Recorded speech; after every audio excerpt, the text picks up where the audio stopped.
This is my poem, Hopeless Romantic, by Delilah Baker. I have thought many times that I have been foolish for years, probably due to many past sorrows and many tears. I am not worthy of the kind that lasts forever, love. For years it was strongly in place, that tough glove. Sometimes I fear I'm a hopeless romantic, especially since a few of my prior relationships were toxic. Men who I trusted and thought I loved fooled me, of which vividly I can clearly remember there were three.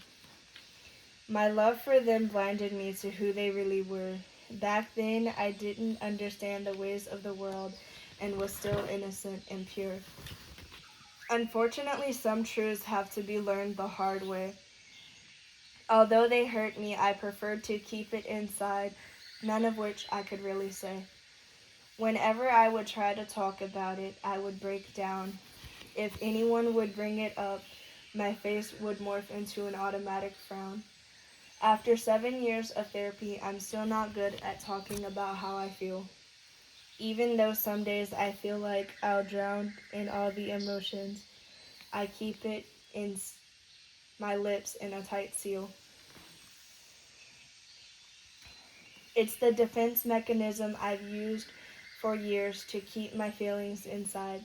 There was not a constant in my life for many years except the roaring emotions like a tide. The anger, the fear, the sadness from being taken from my dad. At the delicate age of 9, I didn't realize he did many things that were bad. Just a week ago, I thought I found my true love, someone I've known since I was young and endowed with peace like a dove. That was before I had to grow up fast, if I was ever going to make it in this world on my own and last. For this world is a dangerous and evil place. I built up my defenses so I could stand on my own just in case.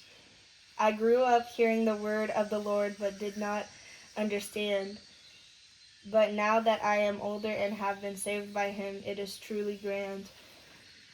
For if you do not understand, how can you truly believe? At night when I would think about how I was separated from my dad, I would always grieve.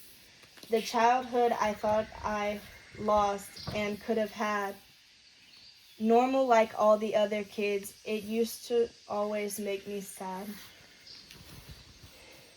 That I was different from all the other kids around me. Before I found my faith in the Lord, I didn't see the whole picture and all of the details, all the truths, and along with it, all of the betrayals. My mom left when I was 6, and I didn't realize then the kind of person she was. It took me several years to come to the conclusion it wasn't my fault I didn't know, because then I was too young to understand the truth that some people aren't meant to be parents. What I have found out in the many years since is clear evidence. It is a blessing I did not grow up around all the distress, for what happened and who came afterward was an absolute mess. Someone my dad knew from high school ended up making him look like a complete fool. But enough about the past, let's focus on the present. I won't let those bad memories drag me down. I'm learning how to make them silent. Sometimes I have memories of those bad days years ago planted firmly in my mind. I'm learning to focus on the present and stop going back in time like I'm pressing rewind.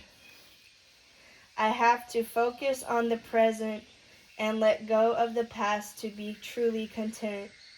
I don't like relying on people, and I value being independent. I've always been a fast learner, and I use that to my advantage. I apply that to my past experiences, and I do not label myself as someone with emotional damage. Sometimes I have moments where certain things remind me of the past, Everyone who has experienced trauma has those moments, so I'm not aghast. Sometimes, in order to heal certain wounds, you have to face them head on. Stand face to face with your skeletons and be strong. So, even though I'm hurt that he doesn't feel the same way about me, I refuse to let that cloud my judgment and be weepy. For at this time, it's not meant to be him and I.